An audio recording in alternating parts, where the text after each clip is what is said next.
I want to talk about my very biggest lesson and the thing I think that carries the most weight to me, and we'll see what you guys think. But you guys have heard of time compression, right?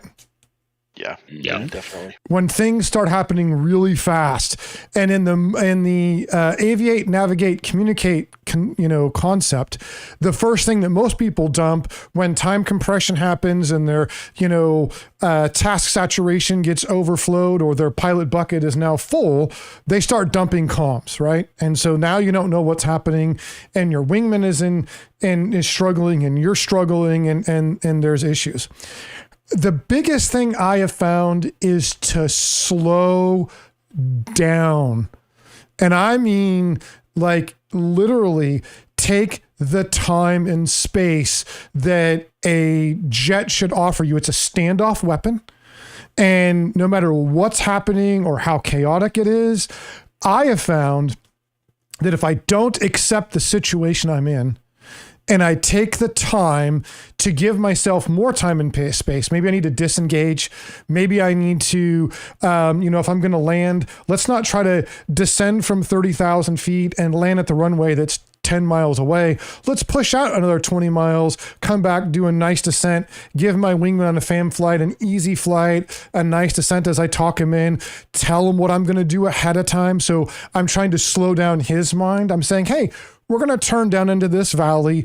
We're going to level out. We're going to have about 20 miles before we get there in a nice straight line. And then we're going to do an overhead break, and we're going to talk about that.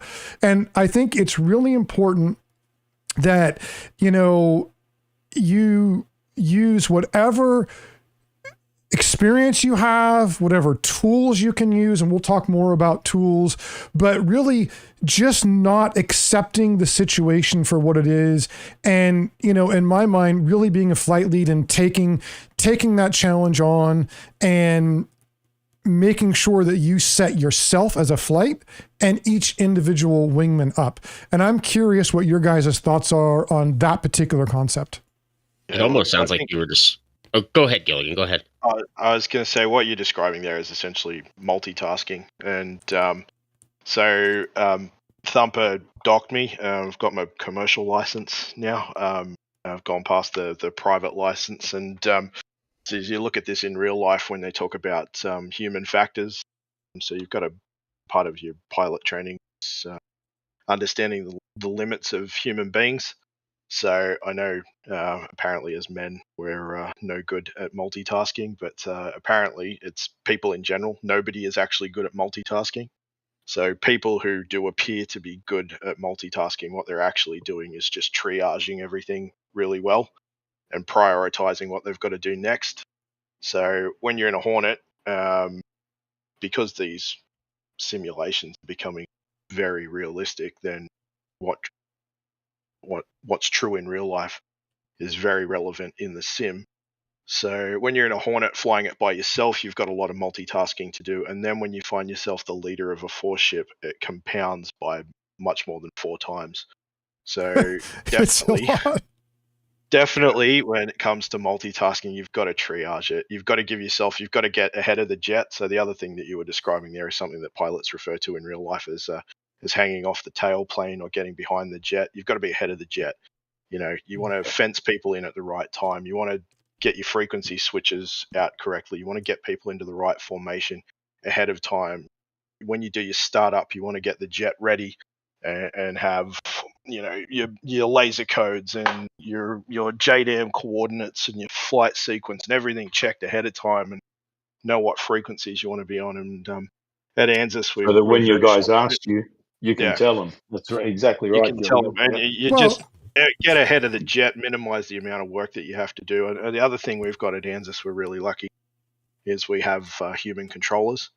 Some people just, we've got one guy's an absolute bookworm. He's not a controller in real life. And then we're fortunate enough, we've got a couple of RAAF controllers. So even just getting ahead of the jet in terms of getting your takeoff and taxi clearance ahead of time and getting everyone on the correct transponder frequency and all that sort of stuff. It starts from the moment you start starting up the jet. You want to get ahead of everything. We do close air support with real JTACs.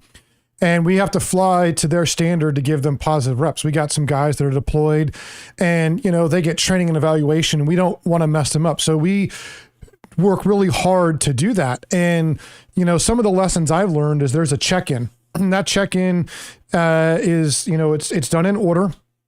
And there's a format to it. And I make sure I write that down before I take off in the jet. I clarify what my wingmen have, that they've got the right loadout. And that way I'm not trying to figure that out when I take off. And that's just pre-canned. And when I get there, I already know what I'm going to say. It's on my little dry erase board that I use. Just like if I'm going to bring a flight back to land on the deck, before we even check in on the radio, I'm going to make sure they've got the BRC. I'm going to make sure they've got the course line set. I'm going to make sure their hook is down. We're going to have all of the pre-baked things we can do so that nobody gets behind in that. Do you guys have any examples of some flights you've done where you've had either get behind the jet or some tricks you use to keep ahead of a situation like that? I was going to say, it was like before you were describing my little training last night where I started off good, and it was, I'm on top of everything, I only had one wingman too. It wasn't like I'm with a big flight. Right. But, I'm on top of everything. We're doing good. And it was more casual night, which kind of helped take a little bit of the pressure off. But we get up, and they had loaded up kind of a fun mission. And in doing so, one of the waypoints said target. It wasn't. If you looked at your kneeboards, you followed the plan, you would know, look at the sequence. You're not at the target yet. It's just obviously someone mislabeled it.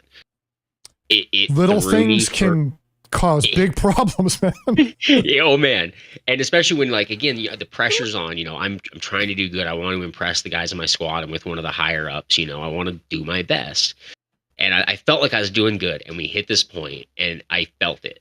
Immediately it started to the helmet fire started. I'm shuffling through knee boards. I'm, trying to find waypoints, and I felt it coming. And my trick last night, it seemed to work. And I don't want to speak for, my grade because he never gave me one. So I don't want to say I did great, but I think I did okay. I slowed down. It was immediately and granted, like I said, it was a casual night, but it gave me at least the time to say, hang on, let's just go in a quick orbit. Let me figure this out. And it took me, all of 20 seconds when I had that kind of pressure off a little bit to just, okay, there's my sequence. There's where I'm at. No, we need to go here. Cool. I got it sorted out. And then we were back on track.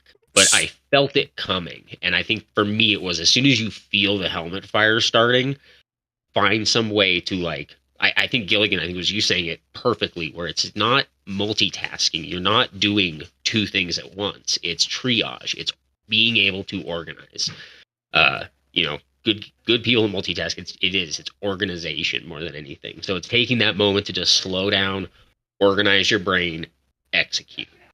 Now, for me, I'm a high energy person, and I can just get ramped up, whether I'm racing a real car or bicycles like I have. And for me, the thing that's always been successful is to calm down, take a deep breath, and just try to turn everything off around me. And it's interesting. And I'm glad you said that, because even if it was a high pressure moment and we had a troops in contact and things are going wrong, it could take us a minute, let's say, which is forever in a combat situation in a fighter jet sometimes, to get, a wingman issue done that's, slowing you down. Their pod isn't working. The grid isn't entering right. Who knows, right? Something that interrupts your flow and slows you down and disrupts your planning and thinking, and any little thing can do that, right? But taking the time and circling around, like you said, 20 seconds, a minute, is going to save you so much time and stress and more errors down the road.